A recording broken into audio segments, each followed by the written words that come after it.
Estonia is the smallest of the Baltic states. We can never be ready with defense. You can never say that now defense forces are ready. Every fourth resident of Estonia is Russian.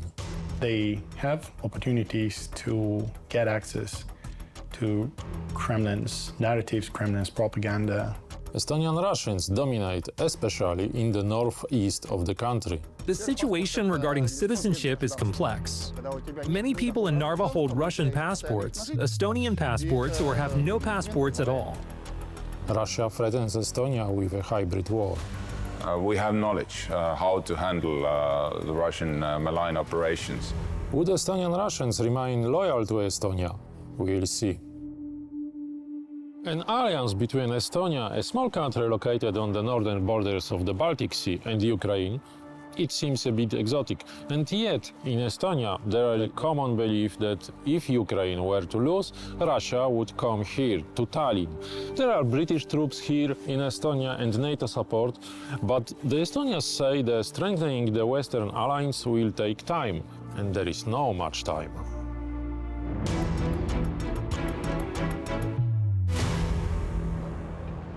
In April 2007, riots broke out in Tallinn following the Estonian government's decision to relocate a Soviet war monument, the Bronze Soldier, from the city center to a military cemetery.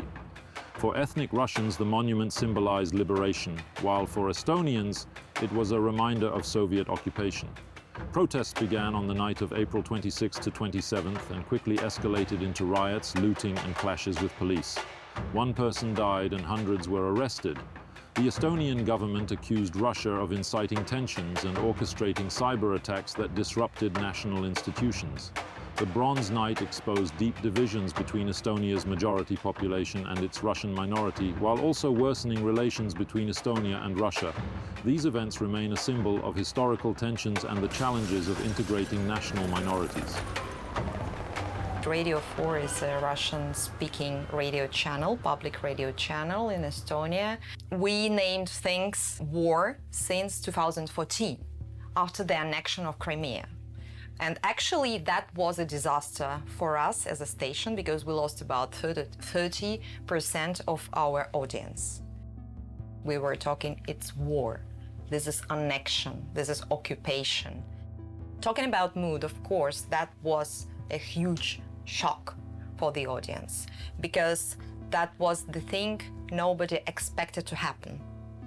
Because after the annexion of Crimea, some people say, well, that was historically a part of Russia, they just took what is theirs and so on and so on, but nobody believed that the real missiles will, fly towards Kiev.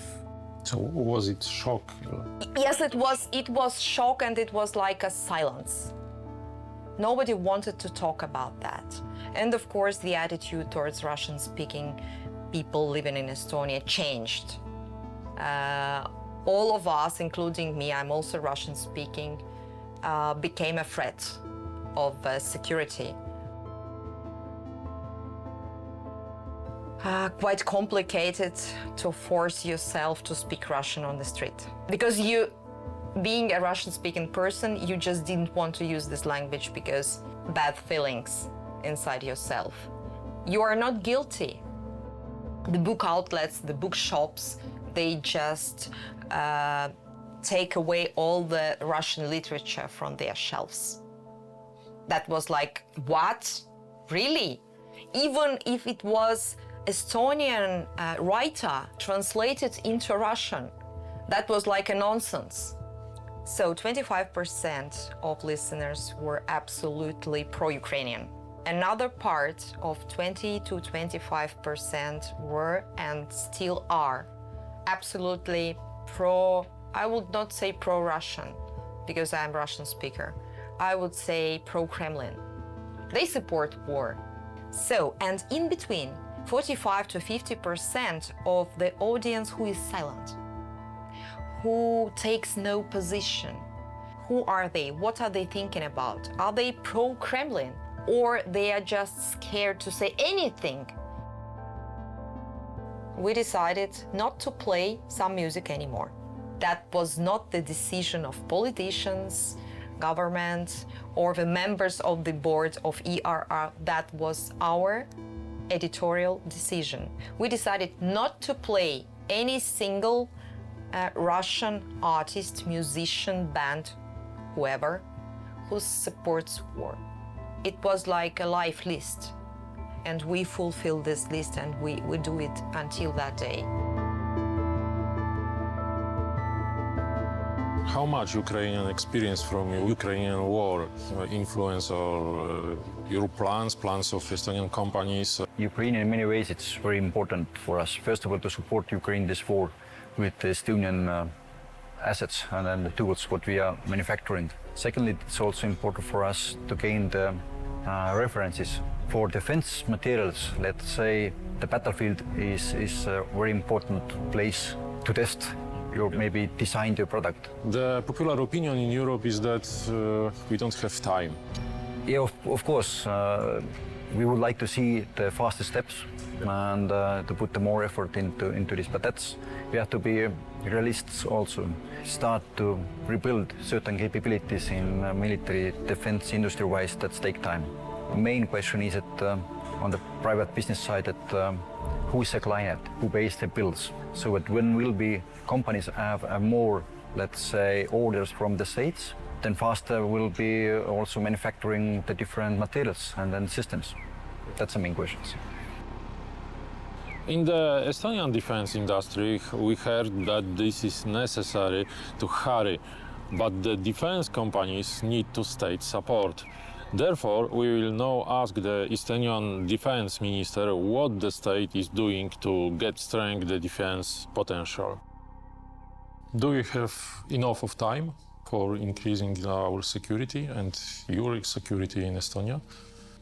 I believe with defense, there is an old saying in Estonia that Tallinn never will be ready. And I believe it is the same with defense, because you can never be ready with defense. You can never say that now defense forces are ready or are finished, so that we have everything we need, because the defense capabilities are developing at the moment in rapid speed. The pace is very high, and also when we take the lessons learned from Ukraine. So when I stepped into this office close to 3 years ago, then I said that we have to bring home every lesson learned from Ukraine. Drones, intelligence gathering, all the surveillance measures, all this is what we have to do. So in that sense, of course, we have to do it quickly. This is why we decided just a couple of weeks ago in the government to add additionally 1.6 billion only to ammunition. When we take the land forces, then yes, we have increased our land forces structure heavily. We've also established additional, basically doubled our defense forces part, which is called Defense League, which is a voluntary organization. But now what we did for territorial defense, as you have also now in Poland, the territorial defense, our territorial defense is called Voluntary Defense League. So basically we've increased our full wartime structure to close to 44,000 troops. And of course, additionally to that, all these capability developments are quite heavy. So when you talk about air defense, armoring the 2nd Brigade, bringing new infantry fighting vehicles, bringing new anti-tank weapons, also buying short-range air defense from Poland. Piorun is coming from Poland. Well, one thing we have to understand is that in NATO we have Article 5 and a very simple principle: one for all for one. We know that from Alexandre Dumas, from the Four Musketeers. This principle is the core principle of NATO. For that we have US troops here in Estonia, for that we have the French troops here in Estonia, and for that we have, as a lead country, as a framework country, United Kingdom. What is the most problematic questions for Estonia right now, currently? One of the scenarios we've been discussing a lot since basically Crimea annexation is what is called fait accompli scenario, where Russia might launch a limited small military incursion into one of the Baltic states, capture territory, and then threaten the allies with the nuclear response if NATO tries to recapture that small part of the territory, which would of course then basically invoke those or activate those reflexes among many Western decision makers and societies of fear of nuclear war, of fear of dying in nuclear Armageddon, and those kind of nuclear threats rattling the nuclear weapon, just like he's been doing in Ukraine war, might eventually neutralize NATO's response, which would basically mean that Article 5 guarantees are empty, and again the alliance would crumble. Внимание, расчет, пуск! Есть пуск!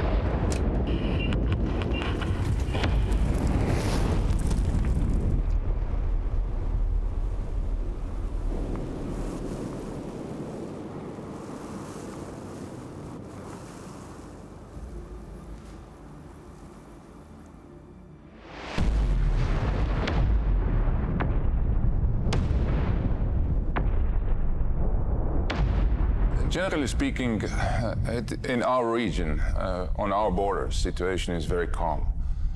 We haven't seen for many years so few Russian troops stationed very close to us because their efforts is all focused to conquer Ukraine.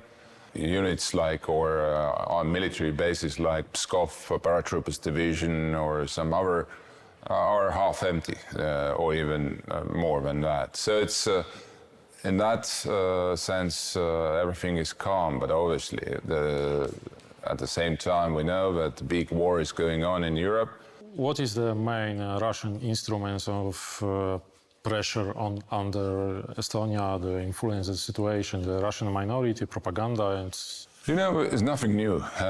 This is for us old stories. They used Russian community, as they do actually everywhere in Europe or in America, for many years. And I would say that they were more active to use them in the 90s than today. I don't think that they have many possibilities to interfere into our internal politics without consequences.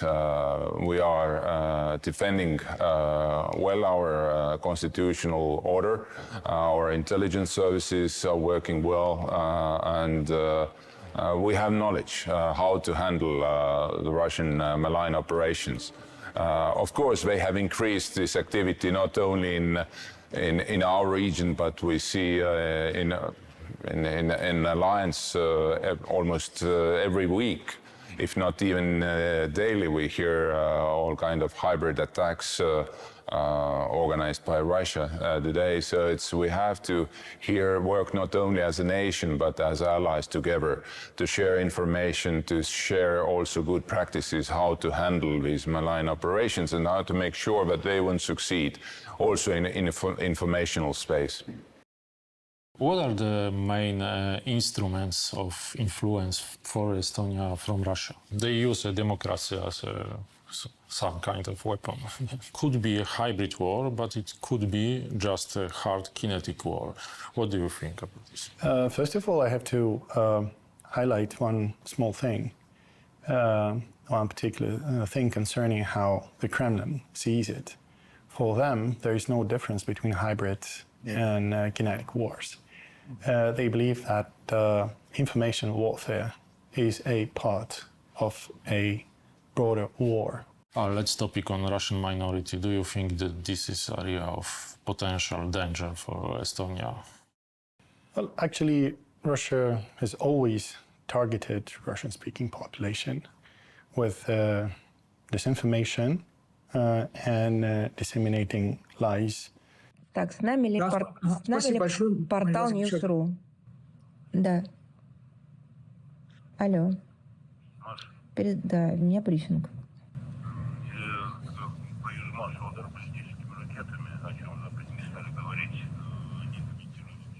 Да, хорошо, спасибо. We live in a digital world, and regardless of the fact that the Russian state-owned propagandist TV channels are banned, people still, they have opportunities to get access to Kremlin's narratives, Kremlin's propaganda via internet and via Telegram, actually, social networks. Для защиты России и нашего народа мы, безусловно, используем все имеющиеся в нашем распоряжении средства. Это не блеф. In this regard, there is a group of people who follow the Kremlin narratives. Think like separatism in Estonia, pro-Russian separatism or not? For the time being, this issue seems to be settled. It was settled in the first half of 1990s. And currently, there is no big demand on separatism, because people living in Estonia, regardless of the fact what language they speak and what information they consume, they do understand that living standards in Estonia, they are higher in comparison to those ones in Russia. They do understand, they enjoy the opportunities and privileges that Estonia got from the membership in the European Union. On this side of the river is Estonia, the city of Narva. On the other side of the river is Russia, the city of Ivangorod. The two castles standing opposite each other symbolize the centuries-old rivalry between the West and the Russia on the Baltic Sea region. Here in Narva, over 90% of the inhabitants are Russians. Estonians make up only a few percent of the population of this city. There, on the other side of the river, they certainly count a lot of their compatriots here in Estonia. Tell me, please, how did the mood change after the beginning of the Russian aggression against Ukraine here in Narva? Narva has always had a very mixed population, so we cannot simply divide people by language, nationality, or passport. Naturally, people became divided into two camps, with some supporting and others opposing the aggression. This division was worsened by the issues caused by COVID-19. Initially, there were differing opinions on the vaccine, with some in favor and others against it, as well as varying beliefs about the reality of COVID-19 itself. This already created a divide, even within families. When the war began, these divisions deepened and became even more contentious.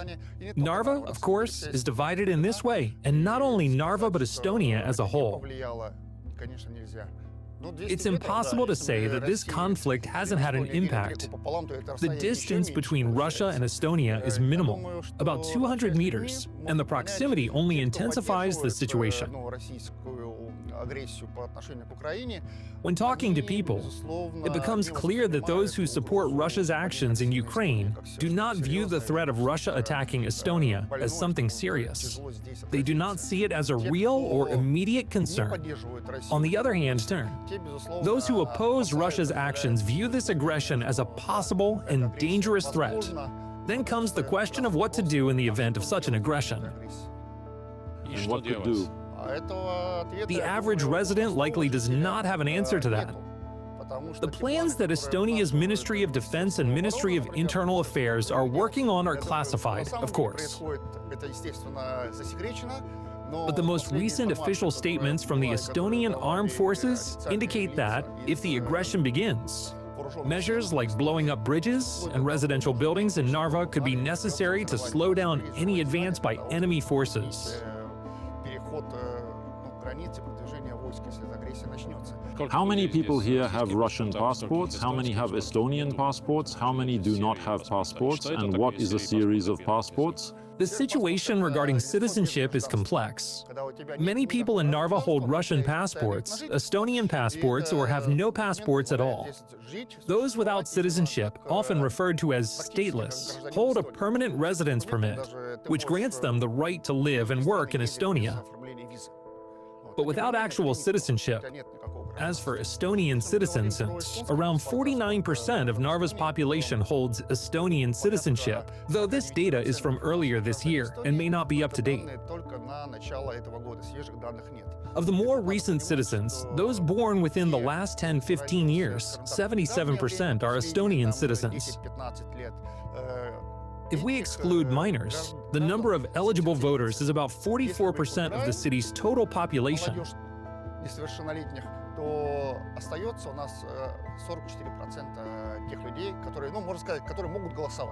In contrast, the nearby town of Sailamai has only 14% Estonian citizens eligible to vote.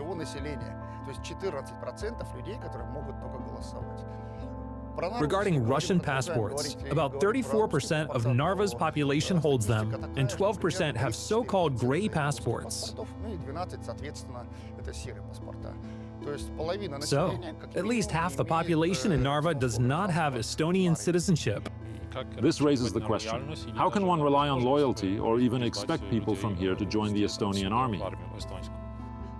It's not even about who will be called to serve. Everyone will defend their home, but with the current sentiments, some might wonder, where is my home? Do I really belong here? Does Estonia value me? This uncertainty is truly frightening. Tell me, what is happening here? Why are there so many queues? Who is crossing the border now? The queue you see today is actually small. Since the beginning of summer, queues have often been 3 times longer, sometimes even more. It's not uncommon for people to still be waiting when both border points close at 11 p.m., meaning they have to wait until the next day to cross. These queues have become a typical sight in Narva. People from across the European Union, Portugal, Italy, and elsewhere come here. They fly into Tallinn, travel to Narva, cross into Ivangrad, and then head to St. Petersburg or beyond. These are, in many cases, European Russians, people with relatives or friends on the other side of the border.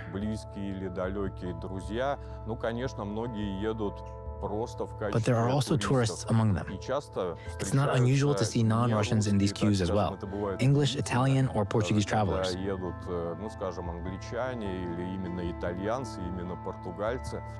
While surprising, it happens. You see, when the Estonian government advises local Russians not to travel to Russia, the response is often,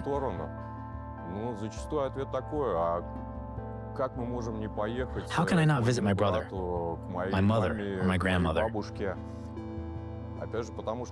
People don't know when this war will end. Perhaps it will last another 10 years or more. Elderly relatives might not live that long, so many feel compelled to go. There are countless personal stories like this. So these 50% of audience, so-called in a shadow, is the most important for us, because this is the audience we can work with. And this is our chance to convince them to move from their information bubble to ours, like to the reliable media. But we also all understand that if there is a crisis, then we all need to solve this crisis immediately on that spot where it occurs. When it's in Latvia, then we all go to Latvia. When it is in Poland, then we come to Poland if necessary. But let me ask, are you and those you know ready to defend Estonia? The answers vary widely. A significant number of people, especially younger generations, are openly ready to defend the country. They say so without hesitation. However, those who sympathize with Russia are, understandably, less likely to take up arms. When war logic takes over, everything changes and operates by its own rules. Personally, I consider myself a pacifist. The idea of holding a gun is deeply unsettling to me. But I can't guarantee that I wouldn't take up arms if circumstances demanded it. In certain situations, I might have to. God forbid that such a situation ever arises here. How would the Estonian Russians behave if their compatriots from across the river started aggression? Would they be loyal to Estonia or to Putin? It is difficult to answer this question today.